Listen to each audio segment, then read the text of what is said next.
जी, तो हमारे साथ साथ जुड़ गई हैं हमारी president doctor Lakshmi, vice president Banu Bansal ji, हमारी कल्चरल सेक्रेटरी लीना और हमारी सहयोगी डॉक्टर अचला बत्रा और हमारे तीनों panelist doctor Puneet Girdhar, doctor Sujata Das और हमारे योगाचार्य सत्येंद्र कुमार सिंह जी, तीनों हमारे साथ जुड़ चुके हैं।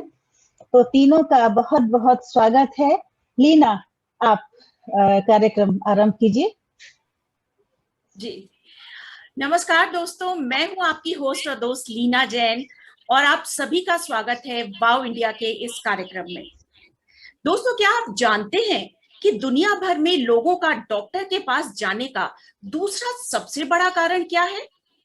जी हाँ, वो है कमर दर्द। तो इसका मतलब ये हुआ कि आज दुनिया में लगभग हर दूसरा व्यक्ति कमर दर्द से परेशान है। ये परेशानी न सिर्फ लोगों को यानी बड़े लोगों को बल्कि कॉलेज जाने वाले युवाओं को भी होने लगी है। आज की हमारी लाइफस्टाइल, खान पान, घंटों फोन पर और लैपटॉप पर बैठे रहना, स्टैंडिंग किचन में लगातार काम करते रहना समय से पहले ही सेहत पर बहुत बुरा असर डाल रहे हैं। अगर आप भी हर रोज होने वाले कमर दर्द से परेशान रहते हैं तो बने रहिए हमारे साथ, क्योंकि आज हमारे साथ जो एक्सपर्ट्स हैं वो कमर दर्द को पूरी तरह डिकोड करने वाले हैं और कमर दर्द के कारण, बचाव और इलाज, इन तीनों के बारे में बात करेंगे। तो यानी आप बिल्कुल सही जगह पर हैं। बिल्कुल अगर आप कमर से परेशान हैं किसी भी वजह से तो आप बिल्कुल सही जगह पर आ गए हैं। एब्सोल्युटली। पूर्णिमा जी, कमर दर्द जो है महिलाओं और पुरुषों में दोनों में समान रूप से देखा जाता है और बिल्कुल जो कमर दर्द है वो होने पर लोग अक्सर डॉक्टर के पास जाने से घबराते हैं। उन्हें लगता है कि डॉक्टर सबसे पहले एमआरआई कराएंगे और उसके बाद तो भाई सर्जरी करानी ही पड़ जाएगी। तो इसी मिस्ट को बस्ट करने के लिए हमारे साथ हैं डॉक्टर पुनीत गिरधर। डॉक्टर पुनीत जो हैं वो सीनियर डायरेक्टर हैं स्पाइन सर्जरी के बीएलके हॉस्पिटल में। तो आज वो हमें कमर दर्द की हड्डी से जुड़ी हुई जितनी भी चीजें हैं उसके बारे में बताएंगे। इसके साथ साथ ये भी देखा गया है कि पुरुषों की तुलना में महिलाओं को कमर का दर्द ज्यादा परेशान करता है और जो महिलाओं में हार्मोन्स का बदलाव होता है, चाहे वो पीरियड्स के शुरुआत में हो, चाहे वो प्रेगनेंसी में हो या फिर मेनोपॉज यानी जब पीरियड्स बंद हो जाते हैं उसके बाद जो हार्मोनल चेंजेस होते हैं, उस सब के दौरान कमर दर्द जो है लगातार बना रहता है। तो महिलाओं से जो संबंधित कमर दर्द के कारण हैं उनके बारे में बात करने के लिए आज जो हमारे पास विशेषज्ञ हैं वो हैं डॉक्टर सुजाता दास, जो कि चीफ मेडिकल ऑफिसर हैं वीएमएमसी और सफदरजंग हॉस्पिटल में। तो इसके साथ साथ अगर आप अभी तक कमर दर्द से कभी भी रूबरू नहीं हुए हैं तो बहुत अच्छी बात है। तो हम चाहेंगे कि कभी भी ये दर्द आपको परेशान ना करे, और कैसे ना करे उसके लिए थोड़ी तो मेहनत करनी पड़ेगी, थोड़ा योगाभ्यास करना पड़ेगा। तो उसके लिए हमारे साथ हैं योगाचार्य श्री सत्येंद्र कुमार जी। आप सभी पैनलिस्ट का बहुत बहुत स्वागत है कार्यक्रम में। तो सबसे पहले मैं आना चाहूंगी डॉक्टर पुनीत के पास। तो डॉक्टर साहब, आप क्या बताना चाहेंगे सबसे पहले हमारे दर्शकों को, कमर दर्द के क्या क्या कारण हैं?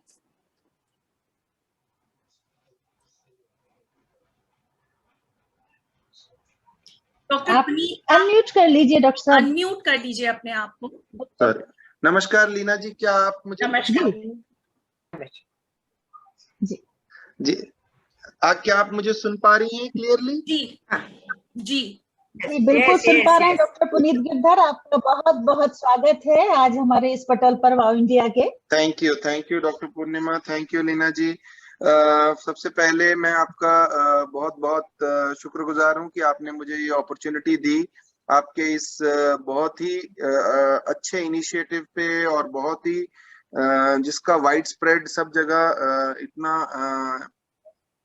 जगह लोगों को इतना अवेयरनेस है आपके वाव इंडिया के बारे में, उसके माध्यम के थ्रू आप लोगों की मदद करना चाह रहे हैं, उनको रोजमर्रा की प्रॉब्लमों से उनके बारे में अवेयर कराना और उनके ट्रीटमेंट मेजर्स बताना, ये अपने आप में काबिले तारीफ है जो आप इस तरह का काम कर रहे हैं। मैं बैकएक, क्योंकि मैं एक स्पाइन सर्जन हूँ, क्योंकि मैं एक स्पाइन स्पेशलिस्ट हूँ, तो मैं आपको जो मेरा टॉपिक है आज बैकएक इन विमेन, उसमें ले जाना चाहूंगा। उसमें जो हम प्राइमरीली बैकएक सबसे ज्यादा देखते हैं, वो मैं उनको 3 तरह से कैटेगराइज करना चाहूंगा। एक रिलेटिवली, एक तो जो यंग लड़कियां हैं, और एक थोड़ा जो मिडिल एज में है, और तीसरा जो अधेड़ उम्र में, ओल्ड एज में जो प्रॉब्लम्स आती हैं। तो यंगर एज ग्रुप में अगर मैं सबसे पहले पिक करूं कि बच्चों में या तो बाय बर्थ या डेवलपमेंटल, एक चीज नोट करते हैं हम, स्कोलियोसिस, जिसमें क्या होता है कि रीढ़ की हड्डी में एक टेढ़ापन होता है। तो ये अक्सर प्यूबर्टी से पहले, यानी कि 11-12 साल की, 10 से 12 साल की एज में एकदम से ये कर्व बहुत तेजी से बढ़ने लगता है, और उस कर्व की जो मैग्नीट्यूड इंक्रीज होने से पेशेंट्स या बच्चे ज्यादातर तो पेन नहीं कंप्लेन करते, but as they start growing तो उनका पेन कंपोनेंट भी आ जाता है बीच में। बट फिर भी ज्यादा इम्पोर्टेंट वो ड्यूरिंग स्कूल ओनली, कि हम जब वो जाते हैं तो उनका एक स्क्रीनिंग कंपोनेंट होना चाहिए, कि जिसमें अगर कोई हम्प है या शोल्डर में इम्बैलेंस है, ऊंच नीच है कोई शोल्डर में, तो वो टाइमली डिटेक्ट किया जाए। तो उससे क्या होगा कि अगर वो कर्व बढ़ जाता है तो आगे चल के वो बैकएक भी करेगा, और देखने में भी कॉस्मेटिकली एक ज्यादा प्रॉब्लम रहेगी। फिर नेक्स्ट हम जो देखते हैं आजकल, जो यंग एज में है, वर्किंग विमेन है। अगर आप देखें, अब तो वर्क फ्रॉम होम इतना पॉपुलर हो गया है कोविड में, उसमें हम ज्यादातर पोस्चरल देखते हैं, क्योंकि एक तो ये स्मार्टफोन्स और लैपटॉप्स पे घंटों बैठे रहते हैं, और उसमें फटीग हो जाता है, जिसमें हम बहुत टाइम देखते हैं कि बैकएक बहुत ज्यादा कॉमन है in modern age. Not just बैकएक, even neck pain आप देखिए पोस्चर की वजह से। नेक पेन, बिल्कुल। उसमें बड़ा इम्पोर्टेंट है कि उनको उनकी कंपनी के द्वारा या हम लोग उनको अवेयर कराएं कि अच्छे ऑफिस एर्गोनॉमिक्स क्या है, किस तरह से आपको चेयर पे बैठना है, आपका कंप्यूटर का हाइट क्या होगा, फ्रीक्वेंटली आपको ब्रेक्स लेने हैं, ताकि आपकी डिस्क में और मसल्स में फटीग या थकावट ना आए, जिससे डिस्क डैमेज हो सकता है फ्यूचर में। तो ये बड़ा बहुत ज्यादा इम्पोर्टेंट और इस टाइम पे बहुत कॉमन टॉपिक बना हुआ है, क्योंकि हम समझ चुके हैं कि आगे ना केवल digital India but digital world में और एंटर करते जा रहे हैं। जैसे कि हम अभी ये पूरा वेबिनार कंडक्ट कर रहे हैं, तो हम अपनी अपनी स्क्रीन पे बैठे हैं, तो ये आगे चल के ये बढ़ना ही है, ये कम नहीं होना है। सो इट इज वेरी इंपॉर्टेंट कि हम उसकी टेक केयर करें, एंड आई एम श्योर हमारे योगा एक्सपर्ट्स इसके बारे में और बताएंगे कि नेक और बैक की एक्सरसाइजेस कैसे कैसे करनी है। तीसरा में अगर हाईलाइट करके टच करना है, तो एक एल्डरली विमेन में पोस्ट मेनोपॉजल एज से स्टार्ट करके एल्डरली तक का जो फेज है, उसमें एडवांसिंग ऑस्टियोपोरोसिस है, यानी कि हड्डियां जो कमजोर हो जाती है।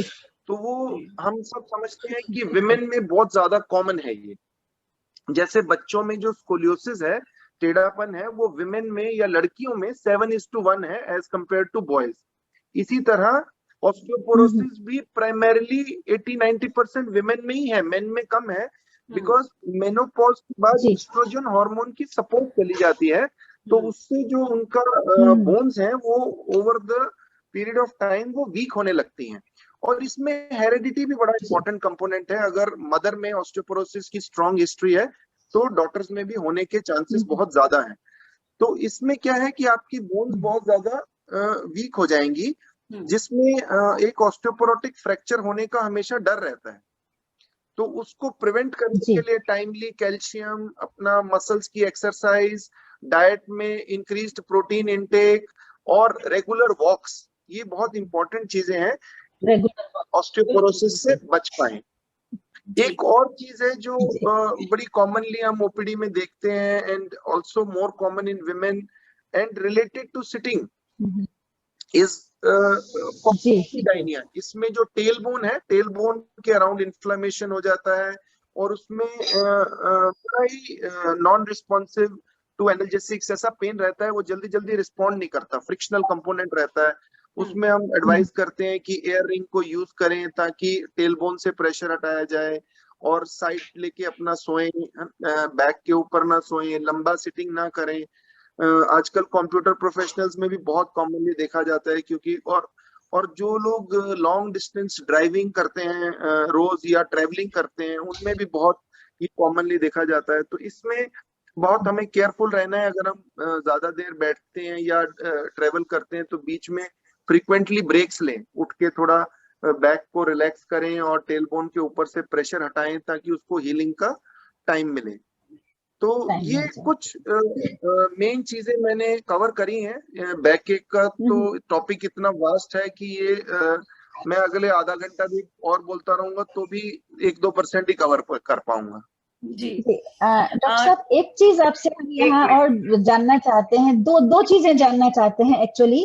क्या डायबिटिक होने से या हाई ब्लड प्रेशर से भी इस पर कोई असर पड़ता है? साथ में जो टेंशन होती है, स्ट्रेस होता है, मेंटल स्ट्रेस, उससे भी इस पर असर पड़ता है? बिल्कुल ये चीज पड़ता है, आपसे और बिल्कुल जानना पड़ता है, बिल्कुल पड़ता है। ब्लड प्रेशर से तो मैं नहीं बोलूंगा कि कोई साइंटिफिक ऐसी स्टडी है इसको रिलेट करने के लिए। ब्लड प्रेशर से आपको हेडेक हो सकता है या आपको एक तनाव सा फील हो सकता है बैक में या नेक में, वो मसल्स के रिलेटेड हो सकता है। यस, और डायबिटीज में ऐसा है कि diabetic patients are very prone कि उनको उनकी मसल्स वगैरह वेस्ट हो जाती हैं, जल्दी मायोपैथी हो जाती है, बैक मसल्स वीक हो जाती हैं, बोन्स भी जल्दी वीक होने का डर रहता है। तो उनमें बहुत इंपॉर्टेंट है कि डायबिटीज इतना नुकसान नहीं करती है हमारे शरीर का जितना उसके रिलेटेड कॉम्प्लिकेशंस, जैसे कि वो आईज में कैटरेक्ट करती हैं, किडनी में नेफ्रोपैथी, इसी तरह मसल्स में वो मायोपैथी कर रही है, वीक कर रही है हमारी बैक मसल्स को। तो over the period of time जो आपको हमेशा पेन के रूप में, एक बैकएक के रूप में हमेशा प्रेजेंट करेगा। तो ये एक इशू रहता है। एक बात पूछनी थी मुझको। जी जी जी ये first of all let me thank you for coming. जो यंगर गर्ल्स हैं, they are in a habit of wearing very high heels. Does it affect their back? बिल्कुल बिल्कुल। I feel the posture is somehow affected. देखिए, आप क्या है, भगवान ने एक नॉर्मल बॉडी पोस्चर बना के भेजा है। हम भी 4 लेगेड एनिमल से ही इवॉल्व होके 2 लेगेड बने हैं। अभी कोई भी एज के साथ, अगर एज के साथ आपने किसी को पीछे बेंड होते नहीं देखा होगा, सब आगे कोई बेंड होते हैं। आउवेजर्स हम बोलते हैं, ऑस्टियोपोरोसिस है, मसल वीकनेस है। एज के साथ जैसे जैसे अगर हम 90 साल के हो गए, 100 के हो गए, थोड़ा आगे को ही झुकेंगे, क्योंकि एक नेचुरल टेंडेंसी है हमारी बॉडी की वापस 4 लेगेड पहुंचने की। कि हमारी स्पाइन की प्रॉब्लम्स क्यों है, ज्यादा बैकएक क्यों है? अगर हम सोचें कि इसका मूल कारण, रूट कॉज क्या है, कि अगर एक 4 पांव पे चलने वाला जो जानवर है उसकी स्पाइन हॉरिजॉन्टल है, उसकी डिस्क के ऊपर ग्रेविटेशनल लोड नहीं है। हम 2 पांव पे चलते हैं, हमारा सारा जो लोड है वो डिस्क के ऊपर आ रहा है, वही वो सारा प्रेशर ले रही है, इसीलिए वो डैमेज होती हैं। हमारे जो एक्सटेंसर मसल हैं, जो बैक के मसल्स हैं, वो हर टाइम हमें अपराइट खड़ा करने के लिए एक हैवी टोन में रह रहे हैं। अगर हम अपने शरीर को छोड़ दें या हम गाड़ी में बैठे हमें नींद आ जाए, तो आप नोट करिए हम आगे की तरफ एकदम से गिरते हैं, क्योंकि बैक की मसल हमारी टोन छोड़ देती है। तो थ्रू आउट द डे जितनी देर आप जाग रहे हैं, आपके बैक मसल्स कंटिन्यूअसली काम कर रहे हैं, तब जाके आप अपराइट खड़े हैं। तो एक नेचुरल बॉडी पोस्चर है जिसकी एक लिमिटेशन है कि आप यूज करते हैं। इसी तरह जो हील्स हैं, हील्स क्या करेंगी, आपका जो बैक का जो कर्वेचर है, लंबर लॉर्डोसिस जिसको हम बोलते हैं, उसको ऑल्टर कर देगी, क्योंकि आपकी बैक मसल्स उससे कनेक्टेड है। आपकी जब हील ऊपर होगी तो आपका बॉडी आगे को गिरेगी, आपके जो बैक मसल्स को, लंबर लॉर्डोसिस को एक्स्ट्रा एफर्ट करनी है, तभी तो आप अपराइट खड़े होंगे। तो इसका मतलब आपके मसल्स फटीग में जाएंगे, वो एबनॉर्मल प्रेशर्स में आ रहे हैं, एक्सर्ट कर रहे हैं हम उनको, तो वो आपको बैककिक करेंगे ही करेंगे अगर आप कंटिन्यूअसली हील को पूरा दिन पहनेंगे। तो इसमें यही है कि आप उसको, अगर आप देखिए, अगर आप 12 घंटे काम करते हैं, आजकल के मॉडर्न वर्ल्ड में इतना काम करते हैं, तो उतना टाइम आप हील पहन के नहीं रखना एडवाइजेबल। लेकिन आप किसी फंक्शन में जाते हैं 1 घंटे के लिए या 2 घंटे के लिए, तो that can still be managed, because वापस आके आपको वो ब्रेक मिल जाएगा। नहीं, एक और बात है, कैल्शियम तो हम ऑस्टियोपोरोसिस के लिए कह रहे हैं, what about vitamin D deficiency? बहुत कॉमन है, so that also वो भी must हाँ be आजकल बहुत कॉमन है, बिल्कुल। यस यस यस, बहुत, आई थिंक बहुत pertinent question, very important question ये आपने पूछा है, क्योंकि आज की डेट में आप सर्जन है, चाहे फिजिशियन है, चाहे कोई भी किसी भी तरह की प्रैक्टिस में, अल्टरनेट मेडिसिन में है, आपके पास पेशेंट्स आएंगे, आप विटामिन डी कराते हैं, 90% लो आता है। हाँ। तो ये तो अब हमें इसके बारे में तो कोई डाउट नहीं है कि विटामिन डी इंडियंस में बहुत ज्यादा लो आ रहा है। तो इसमें एक तो देखो कंपोनेंट ये है कि अगर हम किसी में वेस्टर्न कंट्री में जाते हैं, तो आप जूस खरीदें, दूध खरीदें, जो भी चीज खरीदते हैं वो फोर्टिफाइड होती है, उसमें एक्स्ट्रा विटामिन डी और कैल्शियम ऐड किया होता है। हमारे कंट्री में समहाउ ये अभी पब्लिक हेल्थ पॉलिसी में आएगा तो हमें समझ आएगा आगे चल के। अभी तो क्या है, हमारे मिल्क वगैरह और ये सब जूस हम डायरेक्ट निकालते हैं, पैक्ड कम लेते हैं, मिल्क हमारा डायरेक्ट सोर्स से आता है, तो फोर्टिफिकेशन कुछ हद तक मॉल्स वगैरह से जो बाय करते हैं प्रोसेस्ड, उसमें तो हो सकती है, बट बाय एंड लार्ज हमारे 80% कंट्री में नहीं हो सकती फोर्टिफिकेशन, आसान नहीं है। तो हमें विटामिन डी का सप्लीमेंट लेना ही पड़ेगा एक्स्ट्रा। बट सनलाइट का हम लोग सनलाइट के सनलाइट का हो गया ना डॉक्टर साहब, आजकल मल्टी स्टोरेज बिल्डिंग्स बन गई है, तो सनलाइट तो वैसे ही लोगों को नहीं मिल पा रही है आजकल। नहीं, उसका कोई यदि हम रिजीम रखें कि भाई हम 1 घंटा सनलाइट जरूर ग्रहण करेंगे, इससे फायदा तो हो सकता है ना? डेफिनेटली होगा, बट आपका कुछ पार्ट बॉडी का, जैसे आप शॉर्ट स्लीव्स पहने, कुछ पार्ट बॉडी का एक्सपोज्ड भी रखना पड़ेगा, जिसमें आपको डायरेक्ट सनलाइट आप कैप्चर कर सको।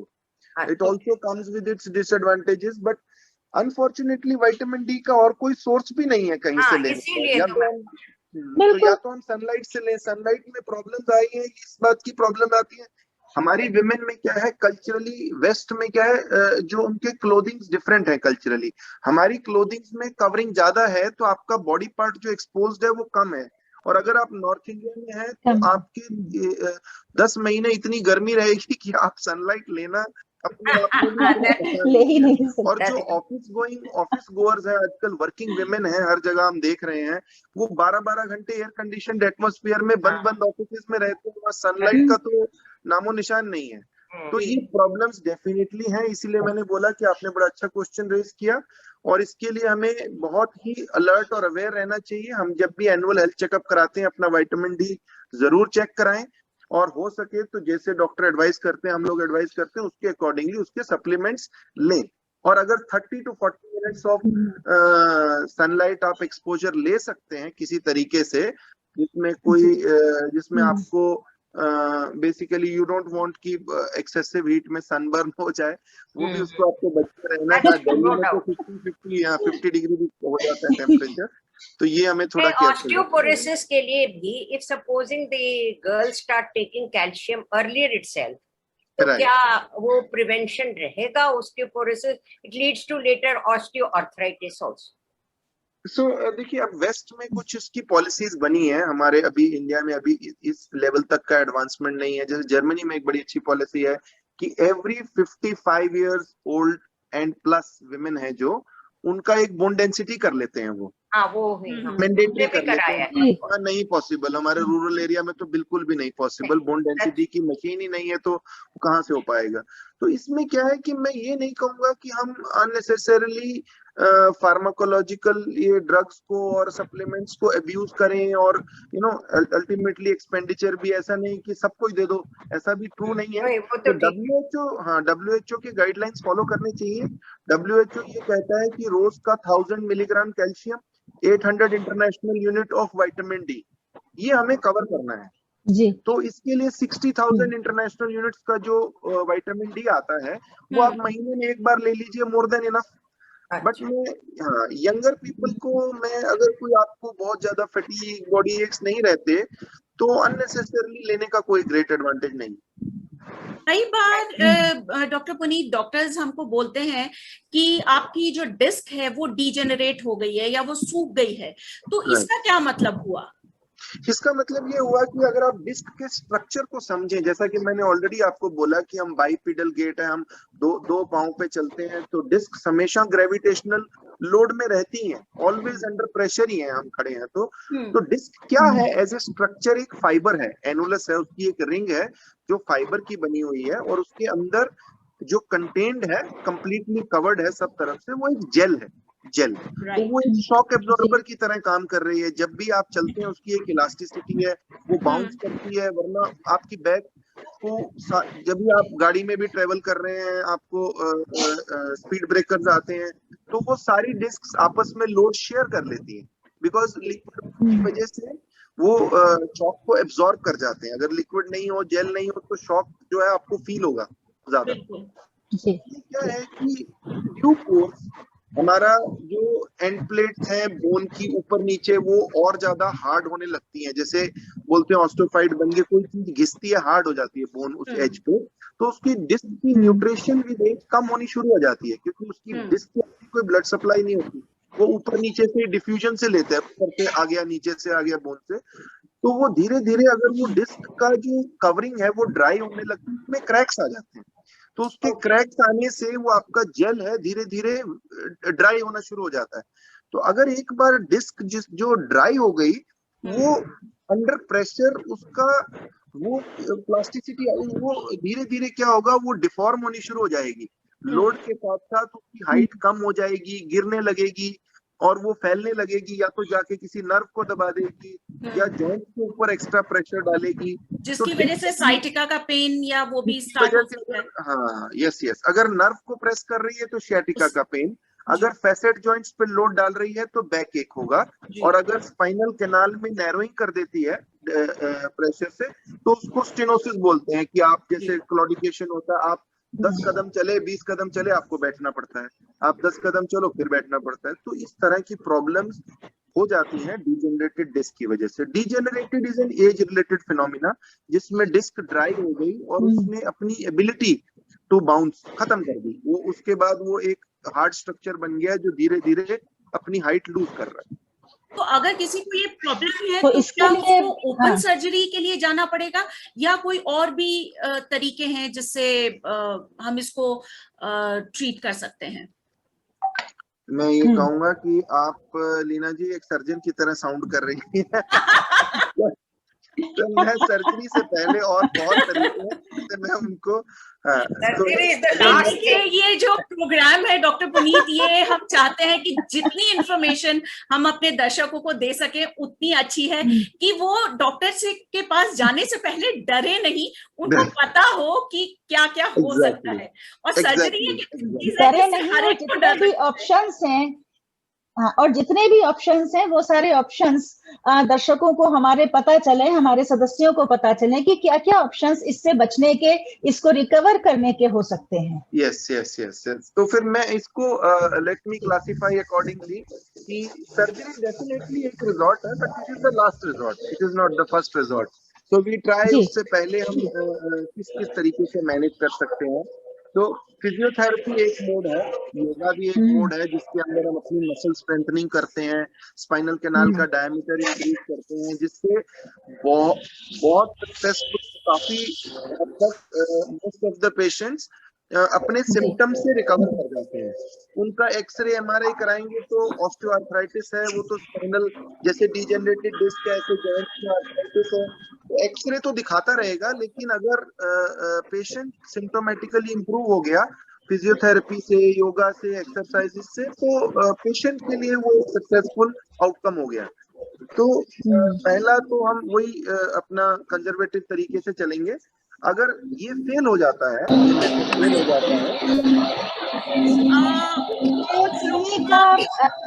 डॉक्टर साहब 1 मिनट, या तो आपकी आवाज कट रही है या कहीं और से, आप सबको प्लीज अपने आप को म्यूट कर लीजिए। सुमन अग्रवाल जी, आप हम सबको म्यूट कर देते हैं, म्यूट कर दीजिए अपना माइक।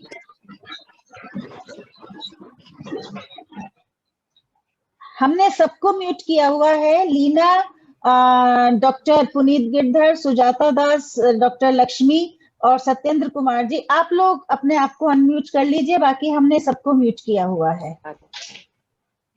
जी जी तो डॉक्टर गिरधर। हाँ, तो अभी जो हमने सॉरी। फिजियोथेरेपी के द्वारा अभी कंजर्वेटिव तरीके से बैक को और एक्सरसाइजेस से मैनेज करने की कोशिश करी, जिससे ज्यादातर पेशेंट ठीक हो जाते हैं।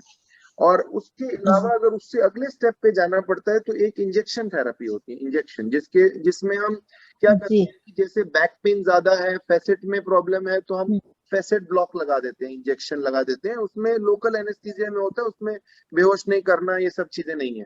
अगर नर्व में पेन हो रहा है तो नर्व के लिए सेलेक्टिव नर्व रूट ब्लॉक होता है, तो नर्व के लिए वो स्पेसिफिक नर्व में लगा देते हैं। अगर स्टेनोसिस का प्रॉब्लम हो रहा है, रेडिकुलर पेन हो रहा है, तो हम उसके लिए एपिड्यूरल स्टीरॉयड लगा देते हैं। स्पाइनल कैनाल में एक नीडल से जाके हमने स्टीरॉयड इंजेक्ट कर दिया। फिर एक और तरीका होता है, उसको बोलते हैं रेडियो फ्रीक्वेंसी एब्लेशन। आजकल जैसे लेजर टाइप की चीज हो गई, आपने एक इलेक्ट्रोड रखा और जो जॉइंट आपको पेन कर रहा है उसको आपने उसकी नर्व सप्लाई को एब्लेट कर दिया, यानी कि वो डिस्ट्रॉय कर दिया, ताकि वो आपको पेनफुल ना रहे जॉइंट। फिर ये सब चीजें जब सारी एग्जॉस्ट हो गई, हमारा इससे भी नई बात बन रही, या कोई पेशेंट हमारे पास पहले ही एडवांस स्टेज में आता है जिसको इस जर्नी के थ्रू जाने की जरूरत नहीं है, ऑलरेडी डिसाइडेड है कि उसका सर्जरी होना है, या फ्रैक्चर हो गया, या इंस्टेबिलिटी हो गई, तो उसमें हम जो है वो सर्जरी का ऑप्शन यूज करते हैं। तो उसमें मैं जो हमारी स्पेशलाइजेशन है, हम बीएलके मैक्स हॉस्पिटल में भी रूटीनली साल में 700-800 सर्जरीज करते हैं। बट मैं फिर यही बोलूंगा कि ये वो 1% लोग हैं जिनकी करनी पड़ रही है, 99% वो हैं जो हजारों लोग हम देख रहे हैं जिनको नहीं रिक्वायरमेंट है। ये तो बहुत क्योंकि अच्छी बात है। एडवांस सेंटर में तो वैसे भी सर्जरी तो लास्ट ऑप्शन होना चाहिए, आखिरी ऑप्शन होना चाहिए। जब लगे कि हाँ सारे ऑप्शन खत्म हो चुके हैं, अब कोई रास्ता नहीं बचा है, तब सर्जरी की नौबत आनी चाहिए। एक चीज और भी डॉक्टर पुनीत गिरधर, कि जब लोकल एनेस्थीसिया दिया जाता है, जो कमर में लगता है, नीचे के हिस्से में जो भी कुछ सर्जरी करनी होती है, उसका जो दर्द होता है, उसके बाद भी कमर में दर्द होता है, तो वो अमूमन कितने समय तक रह सकता है, और अगर उस वक्त में भी कोई मेडिसिन या कुछ थेरेपी लेनी चाहिए? एग्जैक्टली अब ये थोड़ा सा एक डायलेमा है, साइंटिफिक डायलेमा भी है कि विमेन में सिजेरियन के लिए या किसी और सर्जरी के लिए आपने किसी गॉल और सर्जरी में ब्लैडर, किसी के लिए भी स्पाइनल एनेस्थीसिया लगाया, तो हम अक्सर देखते हैं कि कुछ फीमेल्स में ये पेन बहुत लंबे समय तक, सालों साल चलता रहता है। तो ऐसा अक्सर देखा गया है। तो बहुत सारी स्टडीज है, आई थिंक अभी तक एक डायलेमा ही बना हुआ है कि एक्चुअली हुआ क्या, और डिफरेंट पेशेंट्स में डिफरेंट प्रॉब्लम हो सकती है कि अंदर कोई हिमेटोमा बन गया, किसी में कोई और जो पियर्स किया उसके लिगामेंट की वजह से पेन हो गया। तो इसमें बाय एंड लार्ज क्या है कि आपको फिजियोथेरेपी, मसल स्ट्रेंथनिंग और इन पोस्चर करेक्शन, ये 3 चीजें जरूर, बिकॉज इस क्या है, इसमें मल्टीट्यूड है। स्पाइनल एनेस्थीसिया की नीडल से हो रहा है, ये ऑब्वियसली अभी टेक्निक्स इवॉल्व हुई हैं, अब तो बहुत पतली 26 गेज आ गया, नीडल इतना पतला हो गया। पुराने जमाने में I am sure most of the gynaecologist must be aware कि कितने मोटे नीडल से लगाते थे। तो अभी वो उसका इंसिडेंस उसके चलते कम हो गया है, डेफिनेटली कम हुआ है। और अब दूसरा, अगर हम बोले कि खाली इंजेक्शन की वजह से है, या ऑल्सो बिकॉज वो आपके हार्मोनल रिलैक्सेशन होता है पेल्विस में, मसल्स का ओवरऑल मसल्स वीक होती हैं, उनकी टोन हो जाती है पोस्ट प्रेगनेंसी, जब पोस्ट डिलीवरी, तो उसमें भी स्ट्रेंथनिंग एक्सरसाइजेस वगैरह करने से बहुत पेशेंट्स अपने बैक की पेन पे काबू पा सकते हैं। जी अच्छा, इसके अभी लीना हम करेंट प्रोग्राम को इसको आगे बढ़ाएं। हमारे जो योगाचार्य जी हैं सत्येंद्र कुमार सिंह जी, उनको बहुत अर्जेंट कहीं जाना है। उनका अभी अभी हमारे मोबाइल पर मैसेज आया कि उनको कहीं से बहुत जरूरी जाना पड़ रहा है। तो सत्येंद्र कुमार जी आप जाएं, उससे पहले आप हम बाकी का प्रोग्राम बीच में रोक के आपको कह रहे हैं कि आप थोड़ा सा कुछ यहाँ पर बताएं। सत्येंद्र कुमार जी।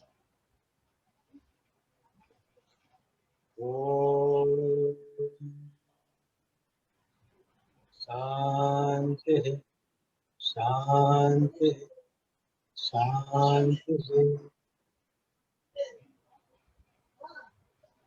इस मंच पर सभी विद्वान जनों को मेरा सादर नमस्कार, सादर प्रणाम। समय आज कुछ कम है हमारे पास, क्योंकि कुछ एक अर्जेंट हमारा एक सेशन आ गया है वेबिनार, उसमें मुझे शामिल होना है। और नहीं तो आज मैं बैक पेन के लिए बहुत सारे मटेरियल इकट्ठा करके आए थे, बहुत सारे आसन का प्रैक्टिस और क्या करना है बचाव। जैसे डॉक्टर साहब ने बताया, अभी बहुत ही अच्छी जानकारी दी और अभी हमें बहुत कुछ सीखने को मिला, हमें भी। तो बैक पेन जैसे हमें कि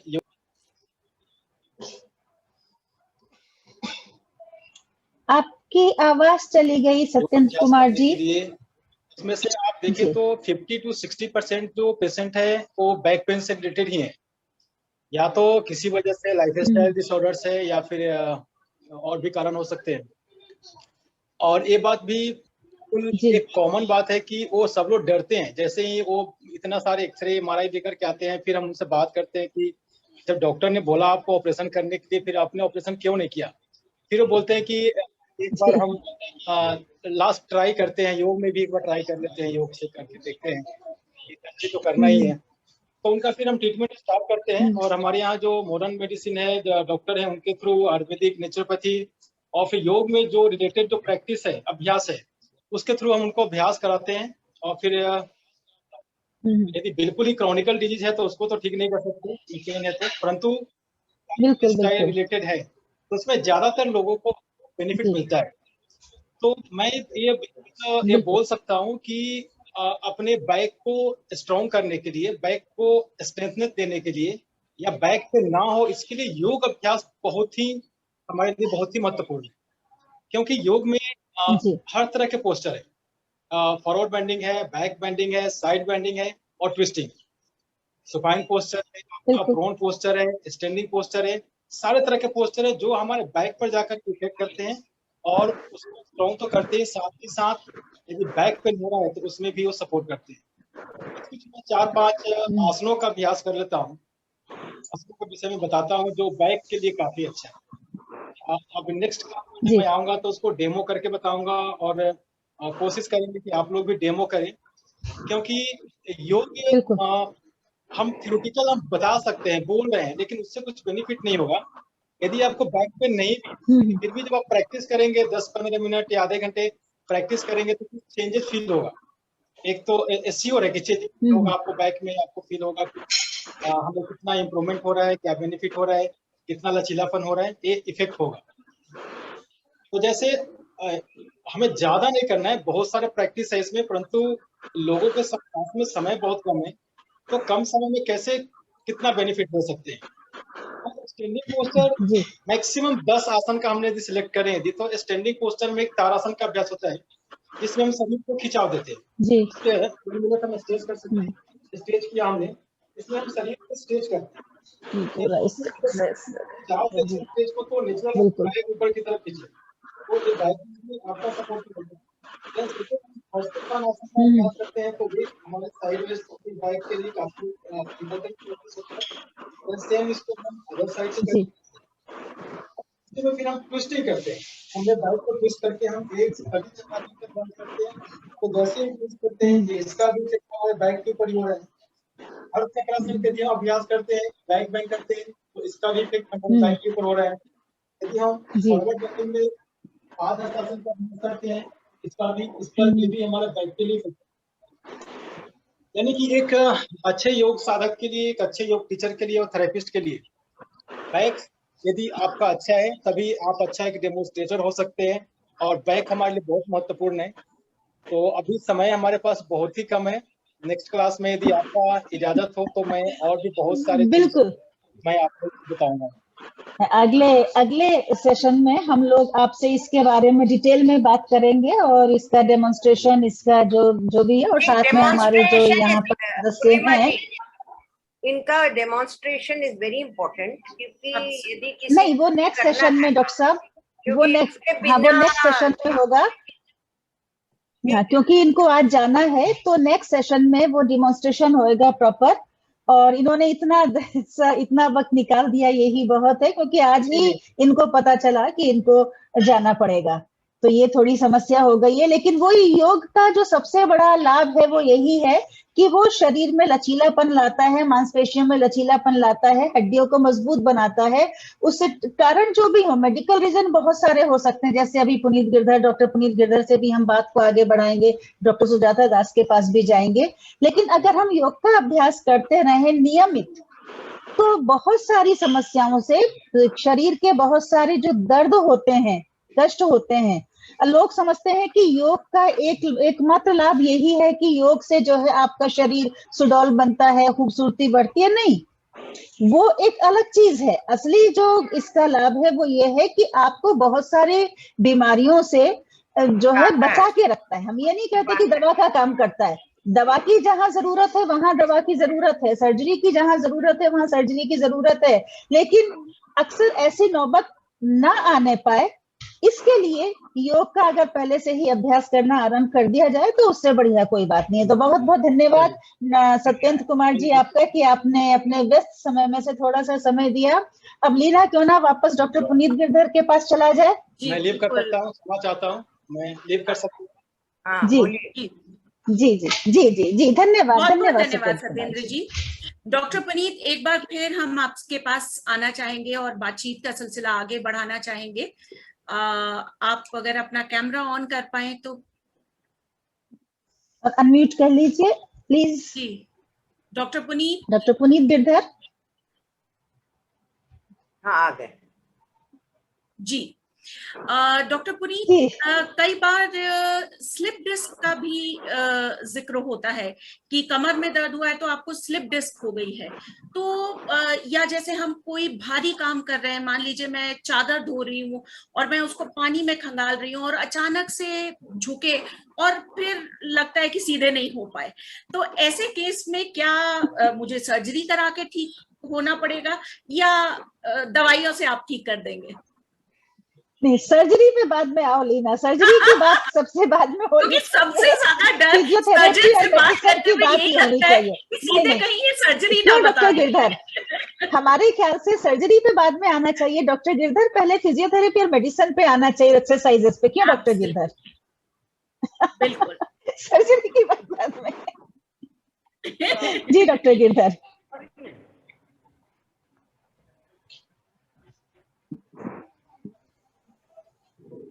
उनकी आवाज नहीं आ पा रही है।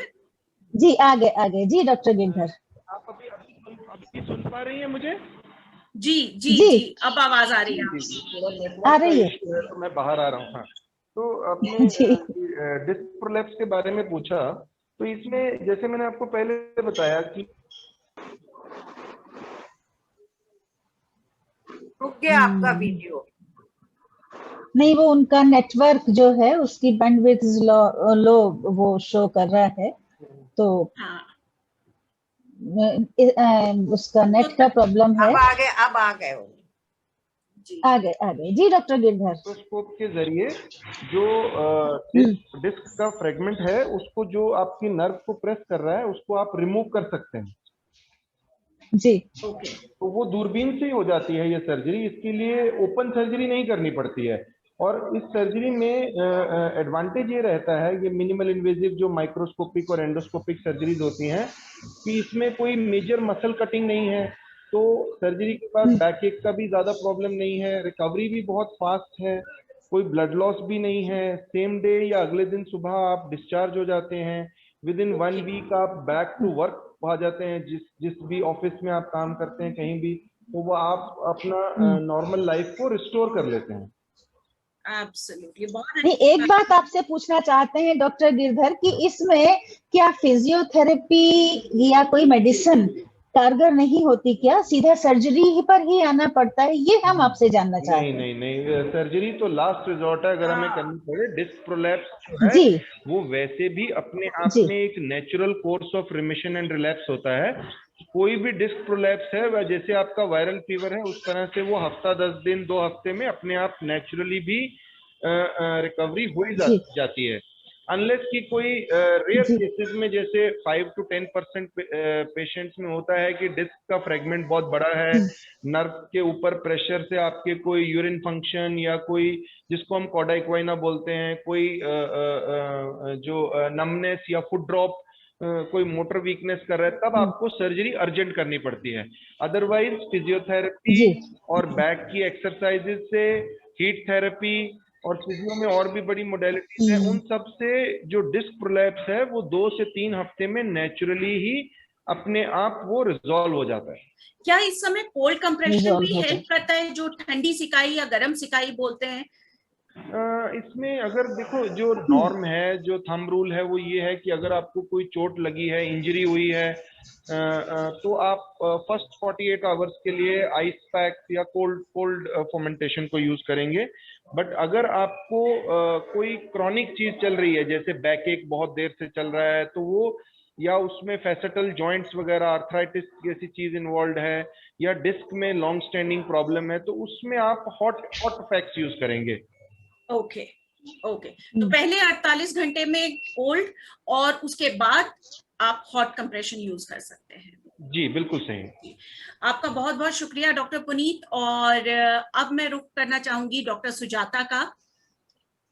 डॉक्टर सुजाता, आप अपने आप को अनम्यूट कर लीजिए और कैमरा ऑन कर लीजिए। Thank you very much. Thank you. Thank you जी, धन्यवाद तो हम डॉक्टर अचला बत्रा को देना चाहेंगे, जिन्होंने डॉक्टर पुनीत गिरधर और डॉक्टर सुजाता दास से हमें इंट्रोड्यूस कराया। तो सबसे ज्यादा अधिक जो पहला धन्यवाद है वो डॉक्टर अचला बत्रा के लिए। बहुत बहुत धन्यवाद डॉक्टर पुनीत गिरधर। इनिशिएटिव इतना अच्छा है कि इसमें Thank जो you भी very हम much. कंट्रीब्यूट कर And रहे I हैं wish all of you a very successful program moving ahead. Thank you, sir. धन्यवाद धन्यवाद। Thank you. I'll take leave. जी, डॉक्टर सुजाता दास, धन्यवाद। Very good afternoon. नमस्कार आप सभी को। Very good afternoon. नमस्कार जी, नमस्कार। सबसे पहले आप सभी का बहुत बहुत धन्यवाद। आपने हमें यहाँ इस प्लेटफॉर्म पर इनवाइट किया, जो एक बहुत बड़ा प्लेटफॉर्म है, जिसके थ्रू हम अपने व्यूअर्स के साथ, अपने सुनने वालों के साथ कनेक्ट कर सकते हैं। As far as gynaecology is concern, जो भी हमारी महिलाओं के साथ होने वाली समस्याएं हैं कमर दर्द से लेके, आज हम इसके विषय में चर्चा करेंगे और कुछ मुख्य कारणों के बारे में जानने की कोशिश करेंगे। और अगर आप मुझे प्रेजेंटर्स टैब दे दें तो मेरे पास कुछ स्लाइड्स हैं, I would like to share. Definitely. एक सेकंड।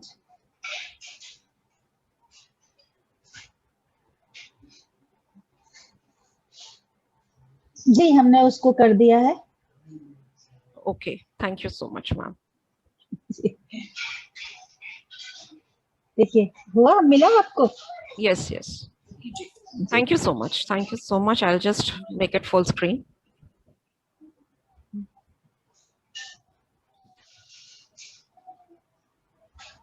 फुल स्क्रीन नहीं हो पा रहा है। I think we can go like this only. हम इसी तरह से चल सकते हैं। बिल्कुल, इस तरह से चल सकते हैं। ये हो गया। हाँ, सबसे पहले जहां तक कमर दर्द के कारणों का सवाल है, महिलाओं में होने वाली समस्याएं, जैसे कि डॉक्टर पुनीत ने भी कहा, ज्यादा हैं। हमारे 70 से 80% तक जो हमारे पास पेशेंट्स आते हैं वो कमर दर्द के साथ आते हैं, जो लोअर बैक पेन है। इसके साथ ही जो हमारा लोअर बैक पेन है is a very common health problem and it affects the group of patients, but the burden is often considered trivial. कहने का तात्पर्य ये है कि जो लोअर बैक पेन है वो बहुत सी महिलाओं में देखा जाता है। हमारे पास कई पेशेंट्स आते हैं, जैसे मैंने कहा 70 से 80% तक, मगर इस समस्या को समस्या के तौर पे बहुत सी महिलाएं नहीं देखती हैं, ना वो डॉक्टर के पास आते हैं। कई बार आते हैं तो पूरा ट्रीटमेंट नहीं हो पाता। तो आज हम इन्हीं समस्याओं के, इन्हीं कारणों के बारे में बात करेंगे। एंड WHO ने भी कहा है, द वर्ल्ड हेल्थ ऑर्गेनाइजेशन ने भी कहा है कि जो ग्लोबल बर्डन है इस डिजीज का, वो टॉप 10 हाई बर्डन डिजीजेस में से एक है। सो जो समस्या है, जो उसका जो मैग्नीट्यूड है वो इतना ज्यादा है। सो सबसे पहले तो इस बात को हमें समझने की जरूरत है कि जो पेन है, जो लोअर बैक पेन है जो महिलाओं में है, उसको नजरअंदाज ना करें, इस बात को समझें और जल्द से जल्द डॉक्टर के पास आके ट्रीटमेंट लेने की पूरी कोशिश करें। सो जो लोअर बैक पेन है, जो कॉमन सिम्टम्स हैं जो हमारे पास आते हैं, जो डिस्कम्फर्ट है, जो पेन है, और जो पीठ के निचले हिस्से का दर्द है, जो बहुत ही कॉमनली महिलाओं में पाया जाता है। It may be experienced as an aching pain. जो पेन है वो किस तरह का हो सकता है, एकिंग पेन हो सकता है, बर्निंग पेन हो सकता है, स्टैबिंग पेन हो सकता है, बहुत ही शार्प पेन हो सकता है, या बहुत ही डल एकिंग पेन हो सकता है। कई तरह के पेन जो हैं जो डिफाइन किए गए हैं, और इंटेंसिटी जो है, जो इस दर्द का जो इंटेंसिटी है वो बहुत हल्का भी हो सकता है और बहुत ज्यादा भी हो सकता है, and there may be various gradations. और जो पेन है वो सडनली स्टार्ट हो सकता है या क्रोनिक पेन हो सकता है, जैसे डॉक्टर पुनीत ने भी कहा, कुछ महीनों का दर्द हो सकता है या कुछ वर्षों का दर्द हो सकता है। तो जो ट्रीटमेंट है वो कारण हमें सबसे पहले ढूंढने की आवश्यकता है, और उसके साथ ही जो कारण है उसी के अकॉर्डिंग जो है वो ट्रीटमेंट देने की आवश्यकता है। सो जो as far as lower back pain is concern, the substantial heterogeneity is that there are 3 types of pains. Chronic lower back pain हो सकता है, एक्यूट पेन हो सकता है, या सब एक्यूट पेन हो सकता है। एक्यूट पेन का अर्थ है तुरंत शुरू होने वाला दर्द। सब एक्यूट मतलब विद इन 6 वीक्स, मतलब वो पेन जो है वो 6 हफ्ते से चल रहा है, मरीज को तकलीफ है, मरीज को ट्रीटमेंट लेने की आवश्यकता है। क्रोनिक बैक पेन जो हमारे 3 महीने से अधिक का जो ड्यूरेशन है उसको हम इस कैटेगरी में लाते हैं, और इसके कारण जो है वो अलग होते हैं, और इसके लिए महिलाओं को ट्रीटमेंट लेने की डेफिनेटली जरूरत है और डॉक्टर्स के पास आना चाहिए। So as far as the causes are concern, जो हमारे कॉजेज हैं लोअर बैक पेन के वो बहुत बहुत इंपॉर्टेंट है। इस पिक्चर में हमने यही दिखाने की कोशिश की है कि ये जो हिस्सा है जहाँ पे इन्फ्लेमेशन है, जहाँ सूजन है, जहाँ तकलीफ है, जिससे जो लोअर बैक पेन है वो पैदा होता है, इसके बहुत से कारण हो सकते हैं। डॉक्टर पुनीत ने, चूंकि वो हड्डी रोग विशेषज्ञ हैं, उन्होंने अपने क्षेत्र के हिसाब से अपनी विशेष जो उसके कारण हैं वो मेंशन किए हैं। हम एक बहुत ही quickly we will just go through these common causes as far as the orthopedics is concerned. The pyriform syndrome हो सकता है, sacroiliac joint dysfunction हो सकता है, spinal osteoarthritis हो सकता है, degenerative हो सकते हैं, या कॉक्सीडाइनिया हो सकता है। जो उम्र के साथ रिलेटेड जो पेन है, हड्डियों में आने वाली कमजोरी, लिगामेंट्स में आने वाली कमजोरी, कैल्शियम की कमजोरी, बहुत से रीजंस हो सकते हैं। As far as gynaecology is concern, जो स्त्री रोग विशेषज्ञ हैं वो जो हैं, जो कॉमन रीजंस जिनकी वजह से महिलाएं हमारे पास आती हैं, वो मेंस्ट्रुअल या मेंस्ट्रुअल रिलेटेड पेन है या यूट्राइन डिसफंक्शन है। तो सबसे जो इम्पोर्टेंट कारण है वो डिस्मेनोरिया है। This is a uterine dysfunction which is a frequent and severe cramping predisposes women to lower back pain, and the condition is classified as either primary or secondary dysmenorrhea.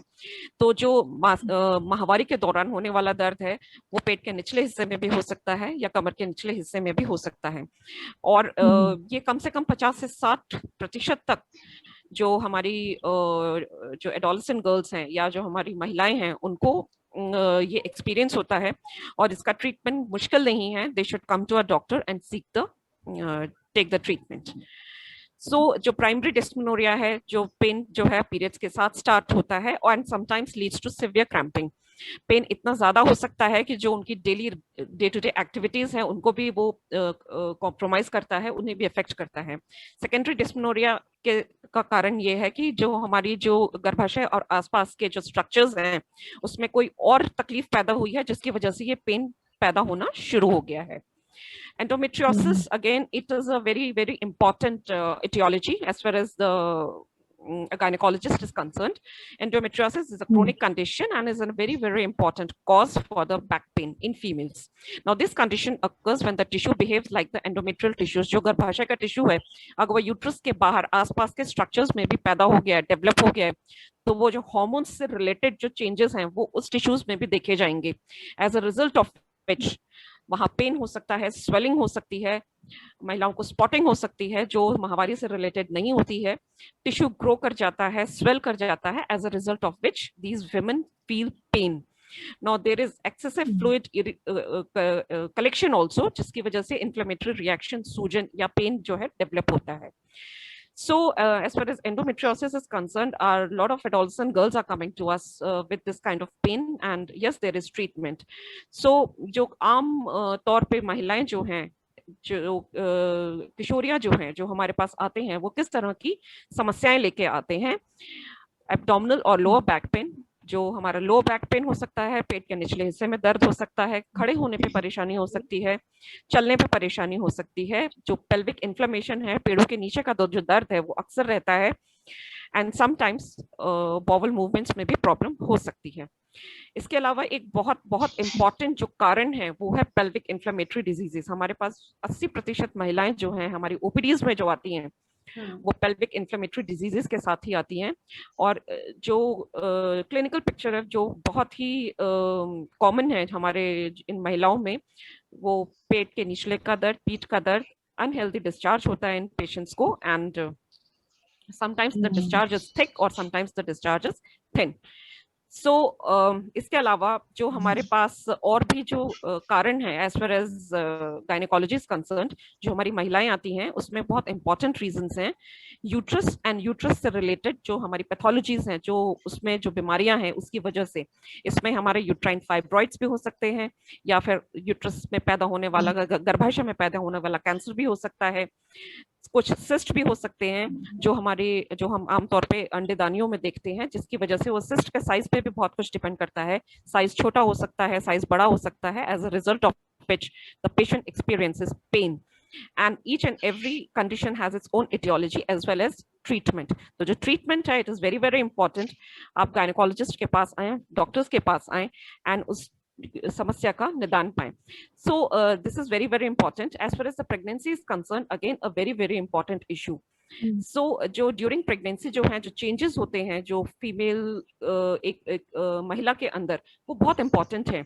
जो hormones का release होता है वो बहुत important है हमारे लिए समझना कि इन हार्मोन्स की वजह से ही जो बैक मसल्स हैं, जो लिगामेंट्स हैं, वो कुछ खुलना शुरू होती हैं, कुछ ढीला होना शुरू होती हैं, as a result of which the female experiences pen.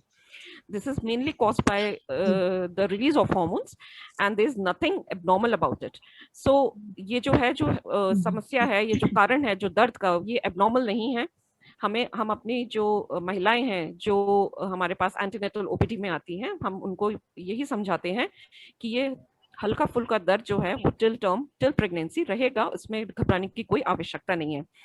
The back pain in pregnancy is very very common and it affects almost 50 to 80% of the pregnant females। हमारे पास जो अक्सर महिलाएं आती हैं वो इसी दर्द के साथ आती हैं और उनको समझाया जाता है कि किस तरह से इस समस्या से निदान पाया जा सकता है। बहुत ही कुछ आसान सी एक्सरसाइजेस वगैरह जो योग है उन्हें करके, कुछ हल्की फुल्की मेडिसिन है उन्हें लेके। So what causes pain during pregnancy? It is very important to understand. हमें उन्हें समझाना भी होता है कि जो पेन है, जो प्रेगनेंसी के दौरान आप इस पेन को एक्सपीरियंस कर रहे हैं, वो किस वजह से है। और जो महिलाएं हैं, जैसे कि हम जानते हैं, जो प्रेगनेंसी के दौरान 10 से 12 लगभग किलो जो है एक महिला का वजन बढ़ता है, as a result of which जो यूट्रस है वो ग्रो करता है, जो अपने साइज इंक्रीज होता है, उसका जो बच्चे का साइज है वो इंक्रीज होता है, जिससे जो प्रेशर है उसकी वजह से पेन डेवलप हो सकता है, पेन पैदा हो सकता है। और ये हल्का फुल्का डिस्कम्फर्ट होता है जो कि महिला को थ्रू आउट 9 months भी रह सकता है। ये एक पेशेंट के लिए, एक महिला के लिए समझना बहुत जरूरी है। And the change of posture, yes, it is very very important। Pregnancy shifts the gravity center and changes the posture, as a result of which the patient may experience pain। कुछ hormonal changes भी होते हैं and sometimes the release of hormones leads to loosening of the joints and ligaments that causes pain। So जो हमारे जो joints हैं, ligaments हैं, जो कमर के निचले का हिस्सा है, वहाँ के जो joints हैं, जिनकी जो hormones हैं, जो रिलैक्सिन है, जो स्पेशली जो रिलैक्सिन हार्मोन है, उसकी रिलीज होने की वजह से रिलैक्सेशन होती है उन जॉइंट्स एंड लिगामेंट्स की, और हल्का फुल्का दर्द, हल्का फुल्का डिस्कम्फर्ट वो रहता है। इसमें मरीजों को, जो महिलाएं हैं, उन परेशान होने की आवश्यकता नहीं है। Yes, if it is there and it's causing concern, we are there to treat the condition and can give simple medication. Now what causes pain during pregnancy? जो मसल स्ट्रेच है, जैसे जैसे जो यूट्रस का साइज इंक्रीज हो रहा है, जिसकी वजह से जो स्ट्रेचिंग पेन है, जो एब्डोमेन की मसल्स हैं, जो पेट की मसल्स हैं, वो थोड़ी थोड़ी डिस्टेंट होती हैं, जिसकी वजह से महिलाओं को पेन एक्सपीरियंस हो सकता है। Sometimes early in the pregnancy, if the pregnancy is not in the uterus and is present in the tubes, जिसकी वजह से ट्यूब में जो चोट पहुंचती है, जिसकी वजह से, जिसे हम कहते हैं एक्टोपिक प्रेगनेंसी, जिसकी वजह से अगर वो प्रेगनेंसी फट जाती है तो जो अंदर खून जमा होता है उसकी वजह से पेट के निचले हिस्से में as well as lower back pain पैदा होता है। इसके बहुत से कारण हैं और ट्रीटमेंट भी बिल्कुल अलग है। It is the surgical treatment in most of the cases which is required। So as far as the जो जो pregnancy, delivery and postpartum pain का सवाल है, again it is very very important to understand. जो हमारे पास patients आते हैं, जो हमारे पास डिलीवरी के बाद जो पेशेंट्स आते हैं, जो पोस्ट नेटल चेकअप के लिए आते हैं, जो हमारी पीएनसी ओपीडीज हैं, वहां पे उनकी स्पेशल अलग से काउंसलिंग की जाती है। There is something called postpartum pain और आफ्टर पेन्स, जिसे वो एबनॉर्मल तरीके से ना लें, बिकॉज ये 2 से 4 या 6 हफ्ते में धीरे धीरे अपने साथ इसकी इंटेंसिटी जो है वो कम होती जाती है। So it is very important to understand that after delivery uterus shrinks back to the normal size. जो यूट्रस का साइज इतना बड़ा हो चुका होता है 9 मंथ्स के प्रेगनेंसी के साथ, वो धीरे धीरे कम होना शुरू होता है, उसका साइज और shape, as a result of which it becomes an intrapelvic organ in 2 weeks. तो इससे होता यह है कि 2 हफ्ते 3 हफ्ते तक पेशेंट को पेन हो सकता है। It is very very important to understand, and this pain may take may be felt like the menstrual cramps. कई बार पेन ज्यादा भी हो सकता है, कई बार पेन कम भी हो सकता है, जिसके लिए अलग अलग तरह के योग हैं, अभ्यास है, कुछ मेडिकेशन है which is required. So thank you very much. ये कुछ इम्पोर्टेंट कारण थे जो हमारे पास जिस तरह से महिलाएं आती हैं और जो लोअर बैक पेन या पेट के निचले हिस्से का दर्द लेके आती हैं, जो बहुत ही इम्पोर्टेंट कारण थे, हमने उन्हें टच किया है और अपने व्यूअर्स को बताने की इस प्रेजेंटेशन के माध्यम से कोशिश की है। So thank you very much. जी जी, थैंक यू डॉक्टर सुजाता। बहुत बहुत धन्यवाद डॉक्टर सुजाता। और एक चीज आपसे और यहाँ पे पूछनी है, कई दफा जैसे ये पीरियड्स के दौरान अक्सर लड़कियां, लेडीज कहने लगती हैं कि हमारी कमर में बहुत तेज दर्द हो रहा है, सीवियर पेन चल रहा है, तो वहां पर उनको क्या कोई इसके लिए मेडिसिन लेनी चाहिए, कोई एक्सरसाइज करनी चाहिए, या मतलब खान पान में कोई अपने चेंजेस करने चाहिए, क्या करने चाहिए? As far as medication is concerned, yes, it is there. कई बार जो हमारे पास पेशेंट्स आते हैं, जो महिलाएं आती हैं, जो उनका दर्द होता है वो इतना ज्यादा होता है कि शुरू के 3-4 दिन वो अपना काम भी पूरी तरह से नहीं कर पाती हैं। कई बच्चे छुट्टी, yes, this is what I wanted to explain, कि कई बार बच्चे जो हैं, जो किशोरियां जो हैं, जो टीनेजर्स हैं, वो स्कूल या कॉलेज से छुट्टी ले लेते हैं, तो the work also suffers. So in that condition, yes, treatment is there. हमारे पास पूरा इसका इलाज है, जो 5 या 7 दिन तक हम देते हैं treatments. Very simple treatment is there, जो एंटीस्पाज्मोटिक्स होते हैं, जो पेन किलर्स होते हैं, जो दिए जा सकते हैं। So it is nothing to worry about it. Yes, you have to come to a doctor, आपने हमसे सलाह लेनी है, और एक बहुत ही सिंपल ट्रीटमेंट है जिसे किया जा सकता है। खान पान में कुछ खास बदलाव मैं नहीं कहूंगी। जहां तक योगाभ्यास का सवाल है, यस, इससे भी काफी मदद मिलती है पेशेंट्स को, जो कि हमारे योग स्पेशलिस्ट बता सकते हैं।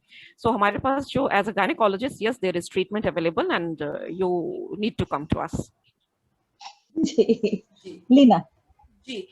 सो डॉक्टर सुजाता, आपने बहुत ही अच्छे तरीके से एक्सप्लेन किया कि महिलाओं में क्या क्या कारण हो सकते हैं कमर दर्द के, और एक चीज बहुत अच्छे से हमको समझ में आ गई है कि कारण चाहे कोई भी हो, हमें पहली बात ये कि डरना नहीं है, घबराना नहीं है, क्योंकि आपने भी कहा और डॉक्टर पुनीत ने भी कहा कि 99% केसेस में दवाई से, फिजियोथेरेपी से ये दर्द ठीक हो जाता है, और 2 से 4 हफ्ते के अंदर अंदर ये ठीक हो जाता है। और बहुत ही कम केसेस ऐसे होते हैं जहां की कुछ सर्जरी करानी पड़े, सर्जरी की नौबत।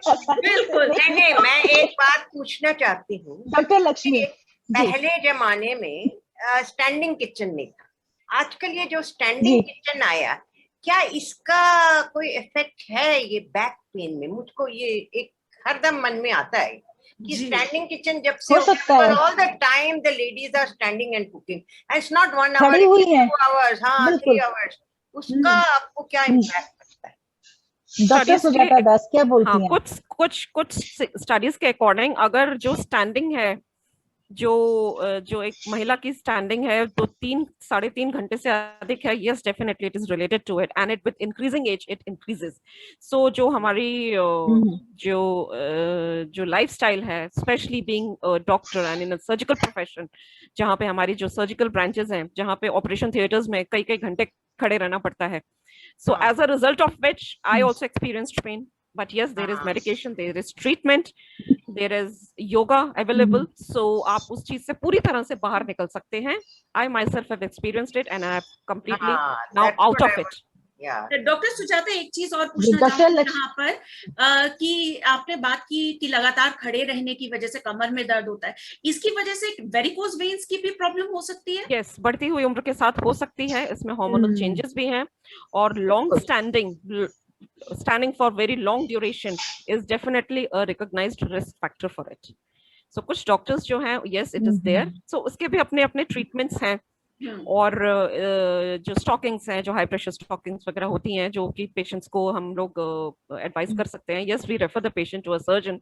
जो हमारे पास सर्जरी विभाग से जो हमारे डॉक्टर्स हैं, उनके पास रेफर किया जाता है, एंड इसका भी इलाज है, उसमें कोई प्रॉब्लम नहीं है। But yes, as a female surgeon I would like to say कि डेफिनेटली लॉन्ग स्टैंडिंग आवर्स में pain, definitely you may experience pain at after certain age, so it is there. Doctor Sujata, आप तो doctor हैं, तो आपको अगर खड़ा होना है किसी सर्जरी के लिए तो आप उसको बीच में छोड़ के नहीं जा सकते। लेकिन जो बाकी लोग हैं, हम हैं, आप हैं, या और भी लोग जो किचन में काम कर रहे हैं खड़े होके, हम लोग थोड़ा थोड़ा अगर ब्रेक लेके काम करें, कि पहले आधा घंटा काम कर लिया, उसके बाद आप थोड़ा सा स्ट्रेचिंग कर लीजिए या कुछ और बैठ के काम कर लीजिए, या अगर आप लगातार बैठे हुए हैं चेयर पे और ऑफिस का काम कर रहे हैं, तो कोशिश करिए कि आधा घंटे के बाद आप अपनी चेयर से उठे, थोड़ा सा घर में ही 5 मिनट वॉक कर लें या स्ट्रेचिंग कर लें, तो उससे ये सारी प्रॉब्लम्स आपको होंगी ही नहीं।